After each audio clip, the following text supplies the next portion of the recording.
The fifth and final stop on this 5-game road trip, the Warriors cross the Brooklyn Bridge and head to Barclays Center to take on the Brooklyn Nets, who have lost 5 consecutive games. But the Warriors cannot overlook them as they're holding on to the 6th spot in the Western Conference, and they want to continue to roll and keep the good times coming with Jimmy Butler, as they are 9-1 with Jimmy Buckets in the lineup.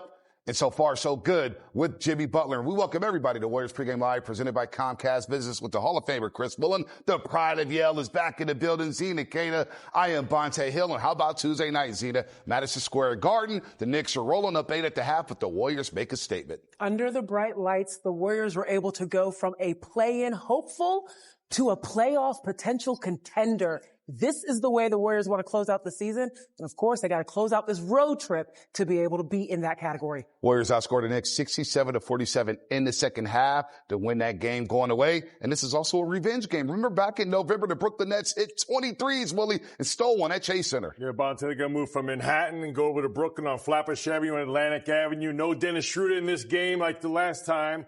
And this is a totally different team with Jimmy Butler. Revenge game, yes. Finished the road trip on a high note. Dennis Schroeder, 17 points in the fourth quarter of that one, but Stephen Curry, he remembers and he knows he's had some iconic nights at Barclays Center, and he's looked very MVP-ish lately. We'll break down his all-around impact. Cavs business. The Warriors are in Brooklyn. Look at the Brooklyn Bridge. So the Warriors just beat up on the Knicks Tuesday night. They head across that bridge to take on the Nets tonight at Barclays Center. Willie's familiar with that city, one of the best cities in the world. I love New York City, Zena. I know you do too. But the Warriors, having a good time in New York, celebrating Draymond Green's 35th birthday. They need to end this road trip with the win, though. 4-1 is on their mind, Z. And look, they're playing good basketball as we look at their last 11 games with Jimmy Butler compared to the first 11 of the season. Remember, they got off to a great start, 12-3, and everybody was feeling good. And then they hit that slump in December. But look at their last 11 games.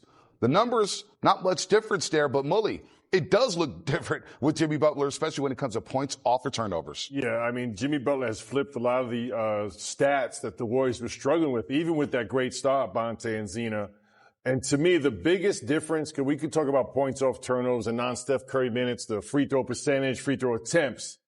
But the very fundamental fact on offense, they are playing inside out, which keeps the defense honest, makes them guard inside that three-point line because of Jimmy Butler's dynamic playmaking, his incredible ability to play in the mid-post and attack the rim, draw fouls, get buckets for himself or his teammates.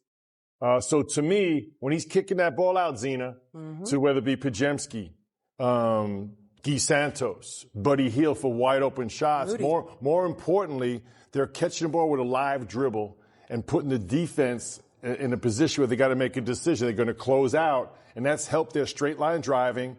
And I think in turn, Jimmy Butler's impact has really simplified their decision making and made them a much more diverse offensive team, and in a lot of ways more efficient. Although the statistics don't show it, much harder team to guard. Interestingly enough, the statistics do mention, and they do show that the live dribble has been better. I looked this up. Across the roster, when it comes to efficiency with dribbles, 1 to 3 dribbles to the basket, every Warrior has increased. So the numbers do support that they're better in decision-making. What's really cool, though, about that inside out that you're talking about, Molly, it's the fact that it's removed a crutch for the Warriors. The crutch for the Warriors was the 3-ball. They needed the 3-ball in order sometimes to beat teams, especially in that 12-3, in, that segment of the season when they were looking hot. But it was the 3-ball. Now, if their 3-ball isn't working, like it wasn't against the Knicks last night or the other night, they're good to go still. They have that inside-out game that still works. But they're consistently generating high-quality shots. So in that first half, they go 5 for 23. And at halftime, we all felt if they keep getting those shots, they're going to knock them down. Second half, they go 8 for 14. No doubt about that. And points in the paint, just -2 against a bigger New York Knicks team. But don't forget, tonight, coming up after Dubs Talk Live, an exclusive interview with the GM of the Golden State Warriors, Mike Dunleavy, on the Dubs Talk podcast with myself and Monty Poole, presented by Mancini Sleep World. Here is a snippet as Mike Dunleavy discussed the fit with Jimmy Butler. Surprised at all about how seamless it has looked so far with Jimmy? I don't think so, just because knowing the player that he is, the competitor that he is, just how cerebral he is, those types of players can usually fit in pretty quickly. And he's been able to do that. And again, I think just the attitude and the confidence he's brought to our group has just grown on us exponentially. And so for that reason, it's been pretty seamless. I'd also point out, I think we've had a complimentary schedule with some of the teams we played. It's kind of fit to our style, and so it's enabled us to get off to a good start with him, and hopefully we can keep that going. Go back to the beginning when there were a lot of names being floated. You guys were pursuing multiple players at some point. What led you down the path to Jimmy? What were the forces that took you down that road? Well, I think first and foremost, we had to get better. We had to get better on the basketball court, but we needed to get better emotionally. I think, like I said, we lost our way. And so to be able to accomplish those two things, there's not many players out there that can do that. And I felt like Jimmy was one of those guys. And it's tough in this league to make trades because there's very few really good players that are available. And in this case, Jimmy was. And, we know about the stuff in Miami, but because of that, he was a player we could trade for. And so when we got down to it, there's only so many options. Obviously, we explored a lot of stuff this summer throughout this season, but looking back on it all, really, really pleased to be able to get a player of Jimmy's caliber for kind of what we gave up in terms of youth and assets and all that. And I think he's going to be a great fit here. Still have a lot of your young players like Brandon Podziemski, Moses Moody, Jonathan Kuminga, who are returned soon. But when did Jimmy Butler kind of land on your radar here? Because as Monty mentioned, there was a lot of names, right? Last summer, Paul George, Larry Markkinen. This year, there's Kevin Durant. There's all these different trades here. When did Jimmy first, when you identify him as saying, you know what, this guy could fit with what we do and give us that jolt that we need this season? Well, I think whenever I started employment with the Warriors, we look back how long that's been, but I've always felt like Jimmy would be a great ad. As recently as, last summer, I've been knocking on that door, and, things evolved there in Miami with him and his contract and, looking to go elsewhere. So fortunately for us, right time, right place, and we were able to make the deal. But Jimmy's a guy I think I've always felt like with this group, again, with his IQ, his cutting, his passing, his off-ball defense, all these things.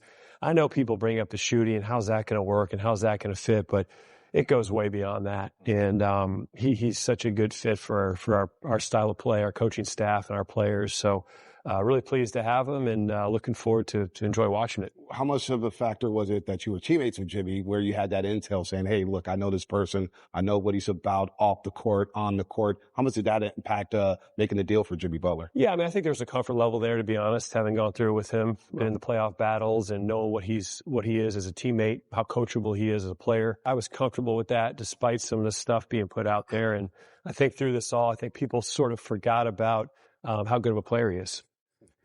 Which is the most important thing. And he's starting to show that for us. And we're lucky to have him. So I'm glad we can make that move and want to enjoy the rest of the season here. Third Bird, courtesy of Comcast Business. Every connection counts. Can't forget about Petaluma's finest, Dalton Johnson. And as everybody is raving about Jimmy Butler, and deservedly so, they're 9-1 when Jimmy Butler plays with the Golden State Warriors. Another guy I've been thinking about, and I know you guys are going to talk about this, Jonathan Kuminga. What he may add to this team moving forward. What's the latest on JK, KB? Well, what he has added to the team, another ingredient in the mix that can make the Warriors very powerful offensively. There's something curious that Steve Kerr said before this game when he was asked about a Jonathan Kuminga update. He said he's getting closer, but nothing imminent. Well, wait a minute. We went back all the way to February 23rd when we heard that Jonathan Kuminga did his first 5-on-5 live scrimmage as he works his way back from his ankle sprain. Then it was like, okay, he'll probably play in the road trip. Okay, then the middle of the road trip is possible. Guys, now we're at the end of the road trip. No Jonathan Kuminga. So, Dalton, as you look forward, now what for JK? Well, they're about to begin a 7-game homestand, and this homestand is going to say a lot about the Warriors. It begins with the Pistons and Blazers, two teams that used to be at the bottom of the standings, but they are surging right now. Then you have that NorCal showdown again with the Kings. The 3 games that I'm looking for that you really hope to have Jonathan Kuminga for a full squad. It'd be great to get him out a runway game before these 3 games. Yeah. But you look at the Knicks, the Nuggets, and the Bucks in that order at Chase Center. That's where the Warriors can really, go and see how do they stack against title contenders with a full squad. Because, you talk about Jonathan Kuminga. Before the injury, we're talking about 5.5 weeks of averaging just under 20 points per game, over 5.5 rebounds a game, over 46%, also over 37% from 3. Jimmy Butler was asked about Jonathan Kuminga before they left for the trip, and he brought up how athletic he is, how he can score multiple ways. But he also brought up he can really guard and said, my job is to make everything easier on him. Jimmy Butler is the blueprint for Jonathan Kuminga right now. The third quarter at MSG, points in the paint, fast break points, getting the free throw line. That's also the blueprint for Jonathan Kuminga. If he's anything close to what he was pre-injury,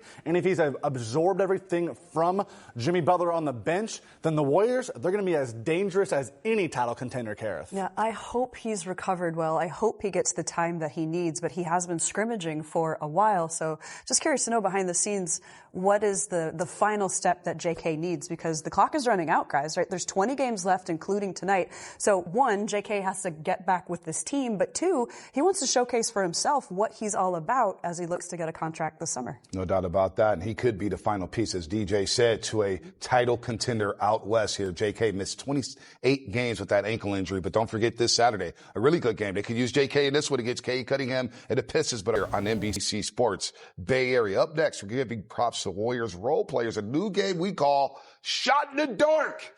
We'll explain. Stay tuned for that on the other side here on Warriors. A throwback James Harden performance. This was special last night in a really good game between the Pistons and the Clippers. James Harden dropping a 50-burger at the Intuit Dome as the Clippers needed that victory after losing a tough one to the Phoenix Suns the night prior. Kawhi Leonard did not play this game, so James Harden picked it up. The All-Star guard reached that total for the first time with the LA Clippers at the 24th time in his career, pulling within one of Kobe Bryant for third most 50-point games in NBA history. And Harden's big night was right in front of former President Barack Obama, who left a little early as the Clippers outlasted the Pistons, but Obama's sitting next to Steve Ballmer, taking in that game, and a very good game. And the Clippers needed it to stay on track and stay on pace with the Golden State Warriors. But you see here, the Warriors now in the playoffs, the Wild Wild Western Conference standings. Give it to me, Zena. Give it to me. There we go. There we go. Well Let's done. go, Z. Fezzi's got nothing on you. I am from the South. I am from the South. But you see the Warriors here just control what you control in the standings, win games, and now all of a sudden the 5th seed is in their sight, Z. It's all about progress. And right now, Houston is scared, okay? The Warriors are coming and they're rolling behind them, but the Warriors are focusing on what they can control, getting the wins that they need to get, especially on this road trip. Now they're about to be at home where they're averaging a better three-point percentage, they're averaging field goal percentage, higher everything, and they're going to be comfortable to be able to get the wins they need without focusing on what else is going on around them in the Wild West, where they can find their position to get ahead in playoff standings. Yeah, the focus is stack wins, play this great brand of basketball since Jimmy Butler has arrived. That's the progress report, right? Keep some pressure on the Houston Rockets, but you got to take advantage of that. They got the second weakest schedule left in the NBA. Take advantage of that. But meanwhile, make sure you keep playing that brand of basketball that everyone's getting excited about, because they're playing as good as any team in the league right now. Right. And this has been amazing what Jimmy Butler has done to this team. And we talked earlier today, this is the third rendition of the Warriors this season, and by far the best. And I think, Jimmy Butler's addition, not only have they added a great player, as you talked to Mike Dunleavy about that, they added a great player that has addressed all their weaknesses. And they've statistically have really flipped those stats, meaning points off turnovers, free throw attempts, free throw percentage, and become a really diverse, really tough team to guard. No doubt about that. And the unsung heroes, Guy Santos wasn't part of that first rendition of the Golden State Warriors, and he's played well on this road trip. You have Brendan Pajitsky, who's been hooping. Obviously, Moses Moody's been inserted into the starting lineup. Here's what Steve Kerr had to say about his unsung heroes that's helped out lately with the Golden State Warriors.